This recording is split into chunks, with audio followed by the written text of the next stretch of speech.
How we doing? How we doing today?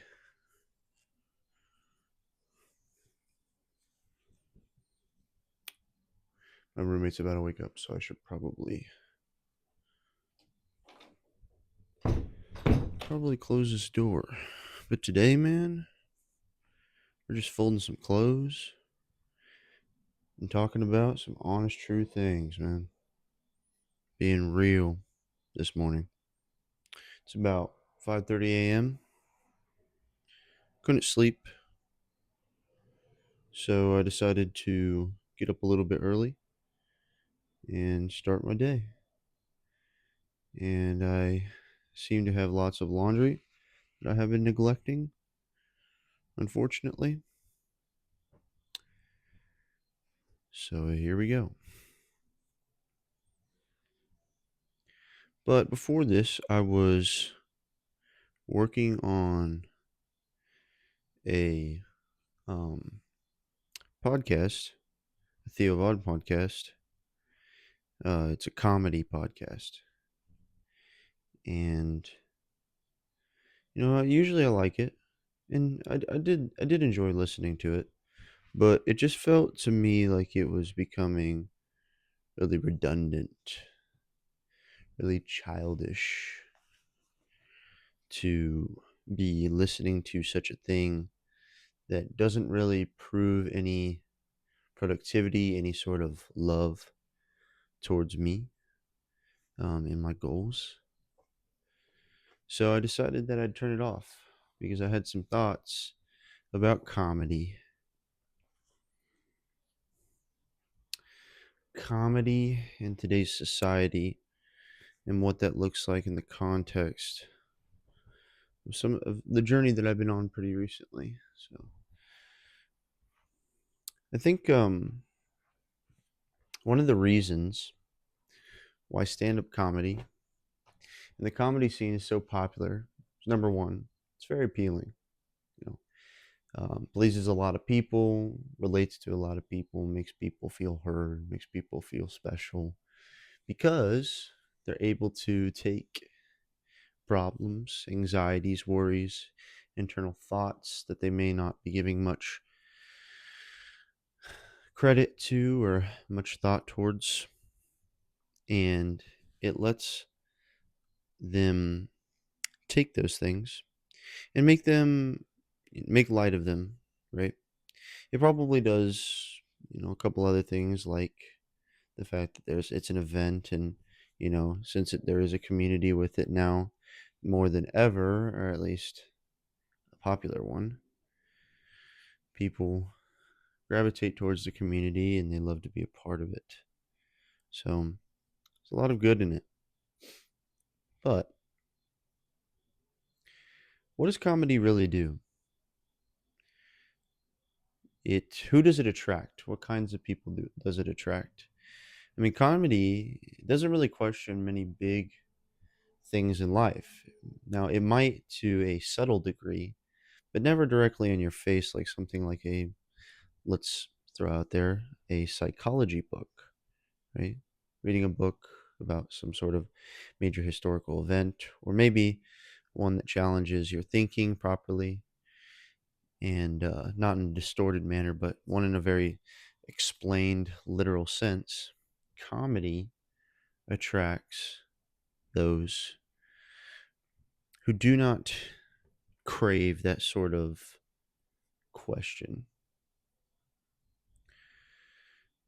The kinds of people that comedy attracts, including myself, parts of myself at least. I am not the person that is consumed by this identity, but I am the person that has part of this identity in me. And that is the mundane human being, the one that settles for mediocrity, does nothing more but relate to the majority or the mass majority of people, and they live in what I would call the terms that life guarantees us here in America, or just most countries. They're very relatable. They're the ones who, can be made laugh, they're the ones that the rest of society acts on and with, right, in order to direct it, but only because they're mere pawns to a scheme. And that's not to say each and every person doesn't have their own value, right? I don't want to get into that conversation, but these people, in and of themselves, are acting as the pawns to a scheme of a mediocre mission, or well, of an evil mission, right? That evil mission is to keep these people in the same place, but their mission in life is to stay in that place and move as they're told, and that's mediocre. Not because it's not hard, to live a simple life. There is some challenge, right? You do have to go to work. You do have to work, contribute in a particular manner. You do have to be a pawn, right? But at the same time, it is the bare minimum. And it's not very high when we look at history and other things, as well as the top 1% of society. So, in many ways, comedy attracts those who aren't successful, those who can be preyed upon by laughter. That laughter is the only thing that can suit their needs of happiness. They need something else, someone else to bring them into happiness. They cannot choose it. I'm probably getting a little bit too deep or a little bit too far out there, but there is some truth in the fact that the kinds of people that comedy really does consume and pull very greatly are those of that nature. So, in society today, we have a bunch of people that fit the notion of what I would describe as a sinful, but yet, I don't think that anyone is to blame in society for the direction that it's headed. I don't think that any one person or group of people have to be blamed for what has been happening for hundreds and hundreds of years. I don't think that society in and of itself is directed by any one of those groups or any one of those people in any way. I think that there's people who have major influence and minor influence, and then no influence, right? And then when it comes to understanding, right, what our opinions about society, we're not talking about any one group of people. We're not talking about any one race. We're not talking about any one minority. We're not talking about any one, religion. We're not talking about any one kind of people, one country, one nation. But we are talking about the ones who, but we're talking about the majority, essentially. We're talking about those who make up the majority of people. And those people are godless people. We've come so far from the notion, or from the spiritual realm that religion had taught us about. But since we've gone away with religion, we are spiritual and physical beings, of course, right? But at the same time, we are no longer in understanding of the physical challenges as well as physical dimensions that we find ourselves in on a day-to-day basis. We often feel internal conflict We often feel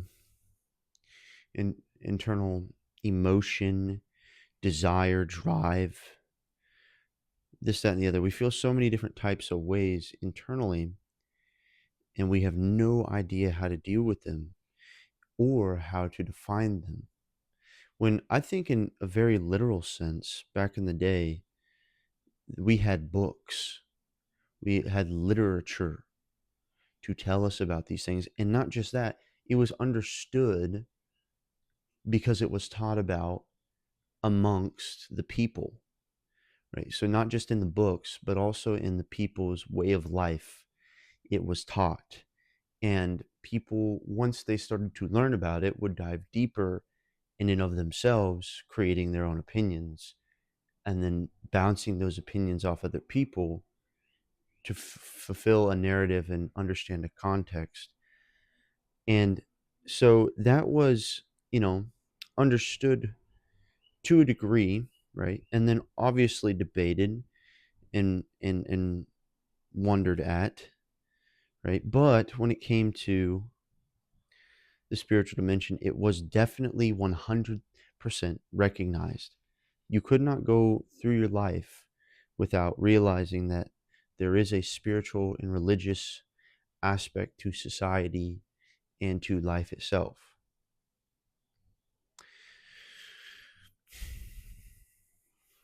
I digress on that aspect, and I want to say that I think this is kind of loosely connected, but I think that comedy and its growingness and the growingness of social media influencers and people who can find success in the market industry of just raw entertainment shows that we are no longer a society that is living in the spiritual realm. We look for external things to fulfill our lives and generate a smile on our face, which is all right, but those things are not what fulfill us. Those are not the things that fulfill us. Those are things that we receive in our fulfillment, right? So let me explain. Let's say you sit down with a friend. Let's say you guys are getting coffee. And during this engagement, you have, you know, a good conversation with this person. Um, they're talking deeply about, or maybe just talking, let's just say they're talking generally. They're talking generally about, you know, life, and they're talking generally about, I don't know, just their life. When this person, right, gives you the opportunity to speak, your intention, right, in a conversation with a person or in an interaction with a person isn't that you can be heard. It is that you can be in the interaction, right? So let's say they're talking generally about their life, and then he's like, "Oh, well, how are you doing?"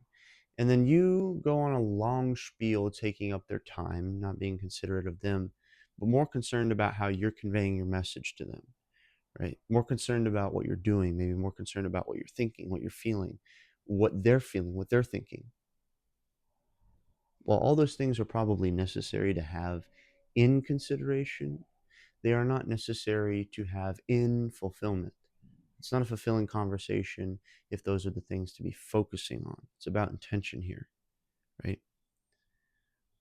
What you would rather want is that your intention is to be happy and happy in the interaction, that the interaction itself is worth its weight in gold, and whatever comes of it, right, is just what comes of it. But the fulfillment that you experience in your life is how your intention moves you to make actions, right? So if your intention, right, is to, right, to be heard, to be seen, to be this, to be that, right? Um, you are going to be looking for those things with your actions. And no one wants that, right? That is very unattractive to us. And to you, it doesn't feel fulfilling, considering that the world doesn't need you to be doing that. With the world, for whatever reason, and for probably something that I need to learn more about, but for a good reason, the world lets you find fulfillment in accepting life as a gift. Now, I have many different thoughts about that and arguments as to why I think that that may be.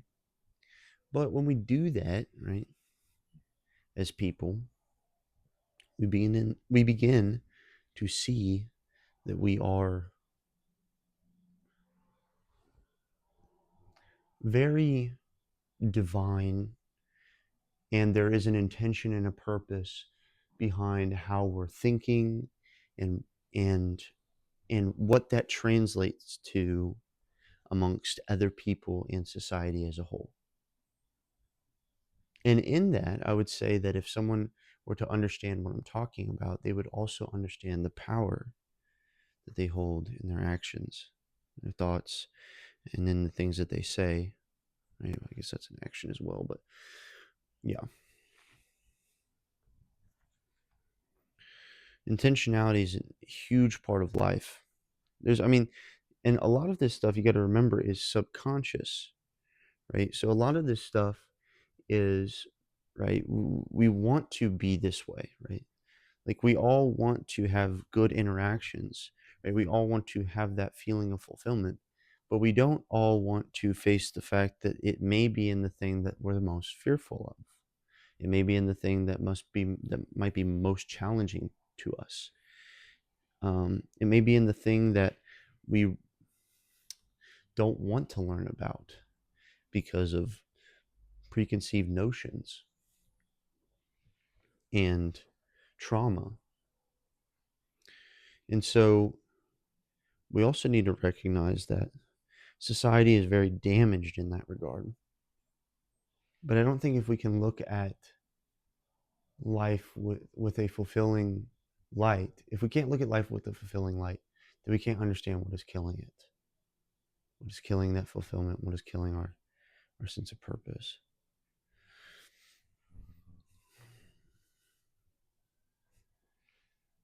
Since I've been on the journey of semen retention, I've posted one video about it. I think I posted 2 videos about it, maybe. But since I've been on this journey, it has taught me a lot about how I need to be present in my life.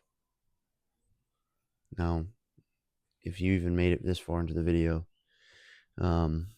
which who knows if you did, I wouldn't want to listen to me either. But if you made it this far in the video, I would highly recommend that if you're dealing with stuff like this, or really you're having a really rough time, you got to give semen retention a try, or at least understand that discipline is a very big factor in understanding our purpose. And the way you can do that is by literally doing anything with a disciplined sense of purpose, right? You need a reason, right, to do it. But, I mean, you just got to stress the discipline. Right? So you got to stress your reason. You got to stress the fact that this is something you need to continue. And then you just do it, right? But literally anything that builds discipline in your life, right? Semen retention is one of those things. But ever since I've been on that path of discipline, it has completely changed the way I think about life. It has completely changed my actions. It's changed my intentionality, right? That I now crave, in some weird ways, work, because it fulfills my why for my life and my intention at the same time. It fulfills my purpose, right? Which I have a couple, right? Defined purposes for why I do what I do and who I am and what I'm working towards. but it also fulfills my goals, right? Which can kind of be interchangeable, but your purpose is something that should, and my goals is my why, right? Interchangeable, but your purpose is something that, you are. It's something that you do. It's something that you were put here for, right? That's the answer to your purpose is, what was I here for? What am I here for? Right? It could be here right now in the room for, it could be here right now in your life, period in time in your life. It could be here on this planet. It could be a complete life story. But what was I here to do? What am I here to do? But your why is is for what reason do I carry out, right? And that reason could also be to fulfill your purpose, but that could also be to fulfill the steps within a goal. That could be to fulfill a goal. That could be to take a stab at a goal, right? Purposes and goals, I mean, they can be interchangeable, but at the same time, your purpose is is a is a way of defining, right? Defining what we are made for and what we are here for. Like what in what ways were we put here, and what way is our life heading, right? What is our purpose that we're being pushed towards, driven towards, asked of? Because it can't be something that you've never even conceived of. It has to be something that you've come to the understanding of. You can't really make it. You can just come to it. And then a goal is something that you make. A goal is something that you set, and you set that because of your purpose. But I think that since I've been on this journey,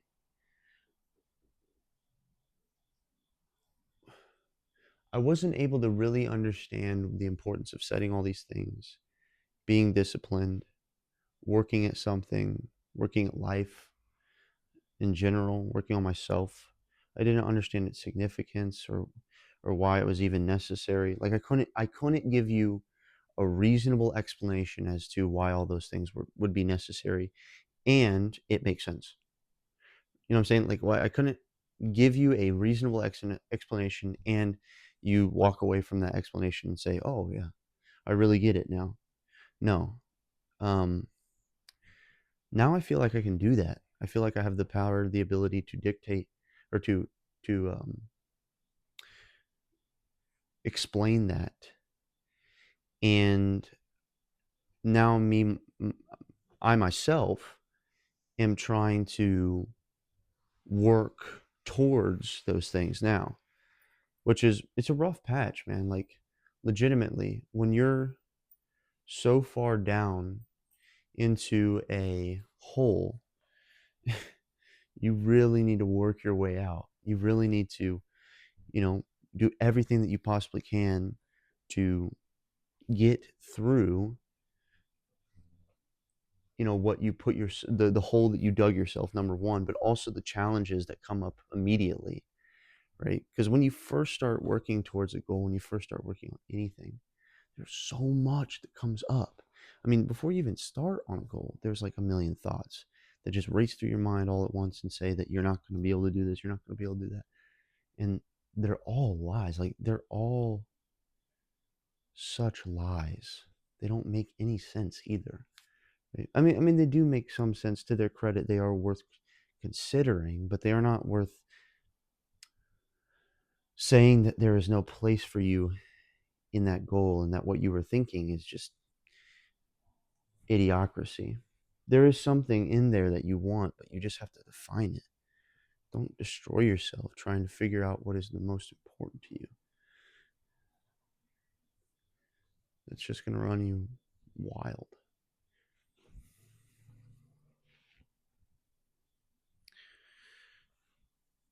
I've also noticed that on this journey, quietness, being quiet, and developing, right? a level of, or a threshold of quietness, right? Just in my spirit and in my life. Like there's sometimes where, like yesterday, I was sitting on the couch and I was probably in not in a good emotional mood regardless, but I just could not stand the television being on, right? And sometimes, I can make do with it. I'll turn it down. No, dude, I had to literally turn it off. I had to get the television to be off. I just needed my mind to be clear and I needed everything to be quiet. But I've noticed that a lot more. Like, I don't listen to music as much in my car. I just sit there and think and let thoughts come to me, run through me.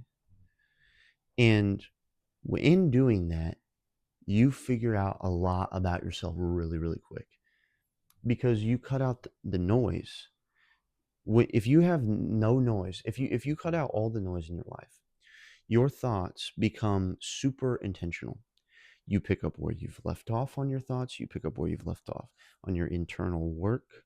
You pick up where you've left off on, the thoughts of the day, on work in general. You pick up where you left off in so many areas, right, of your life that need a lot of process and a lot of thinking. You pick up where you leave on those things and you don't forget them. You don't forget the points, your opinions that you made about them, the points that you needed to write down. You don't forget them. They're much more sharp, much more clear. I mean, like, you're not superhuman. You don't change overnight when you're just processing it. It takes time, right? But when you do it, it makes life a little bit easier just because you become more aware of what you want out of it, right? Because there's things inside of your body, inside your mind, they're telling you constantly, we need this, we need this, we need that, we need to do this, we need to do that. And here's why, and here's why, and here's why. And if you listen to that long enough, you start to build a rapport with your internal self. You start to listen to it more, give it more of a voice. And, maybe it's not always right, but it becomes better at understanding how to be correct. It becomes better at understanding how to think through situations and through really hard moments in life. It becomes better at being there for you, right? And being against you, right? Because there is some control on your part, right? You're controlling it, right, to a degree to be more positive and more fluent, I guess. But you're also letting it fully think through something. Like last night I was brushing my teeth and I was thinking about why do we need to process stuff so much? We always need to process stuff. We always need to process this, process that, process life. And it takes time. And then I was thinking to myself, yeah, but recently I've been processing things from 10, 12 years ago. And that's because I never fully let myself sit with it. I never let the quietness consume me to a point where I could get back to that time and then think about it. I never took actions, right, that were going to change the trajectory of my life in the long run. I never did that. And so now, right, I get to process these things from years ago, play them over in my head, and fully understand them with the positive intention that I want now. But yeah, I think, like I said, the majority of society would not understand this. I don't think many people will ever see the day where their mind is fully clear. I think many men, unfortunately, I take no joy in believing this, but I think many men will die under the hand of slavery. Not just like slavery, but slavery to thoughts, and slavery to comfort.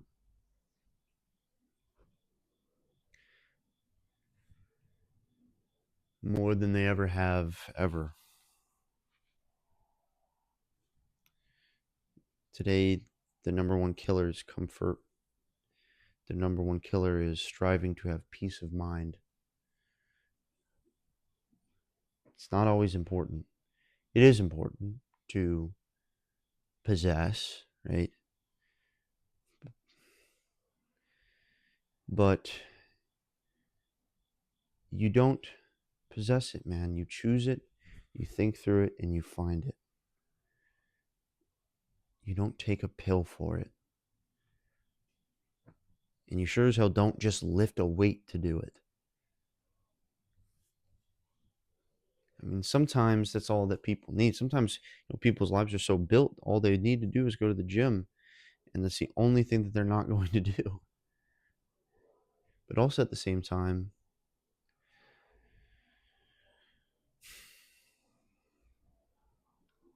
all their comfort is placed in the neglection of it. That if you just cut it out for some time, your clarity would change. And I don't, but like nowadays, the comfort hides behind thick walls, man, because we are no longer spiritual. We no longer get to properly discern how we feel about things and how it's affecting our lives. We no longer get to do that. We do have the power to, but we no longer get to because from a young age it starts. I mean, from the second you're born, it could start. Born into a terrible family, born into a terrible life, set up for failure, and then taught a bunch of nonsense in school.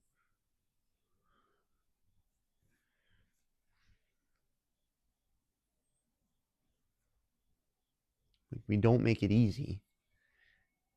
And you have to find out about it through people or media or something that moves you. That's how you have to find out about it. It's hard to do that when you've never been moved in your life to do anything besides fear or hate. When you're set up for failure, all you can do is fear or hate. Fear that it will happen, or hate that it's going to happen. I mean, I guess there's other ways around it, but it's what a lot of people do if they're put in that situation.